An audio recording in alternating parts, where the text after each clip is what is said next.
警政署提悬奖金鼓励民众检举车手，才个月，这奖金都拢发了咯。最近伫台北市的内湖，有民众接到 NCC 的电话，讲伊的手机涉诈骗犯罪，就爱进行司法的侦办。结果发现讲，这嘛是诈骗的手法咯。伊嘛甲警方合作抓着车手。警方广告银行坐伫查某人身躯边一直苦劝，因为伊陷入诈骗的圈套。检查厂是什么东西？他就是假钱的。30多岁被害者着急领80万，原来伊接到 NCC 的电话，被恐吓手机问号，牵涉诈欺犯罪，爱领出户头内底钱交予司法调查。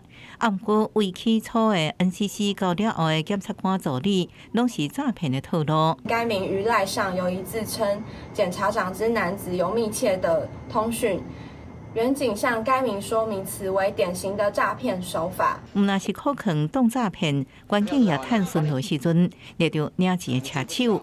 你是不是来台湾工作？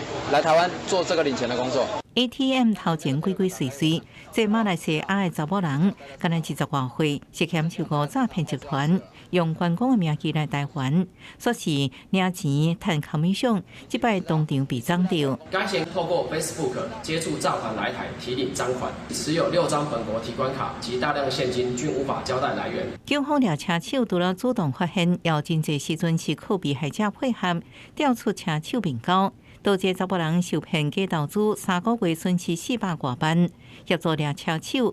啊，不过嫌犯被掠了后，讲是单纯的套路，唔知影。被害人将现金交付给车手时，遂上前进行压制。全案依诈欺及洗钱防治法移请地检署侦办。警方进前推动专项，提悬检举奖金，鼓励检举车手。啊，不过上路1个半月，奖金已经发完，即马回归一般流程。啊，不过无论是毋是有这项计划，若是被害者身份协助警方掠车手，以上北市做例，拢无发奖金。公司新闻台北报道。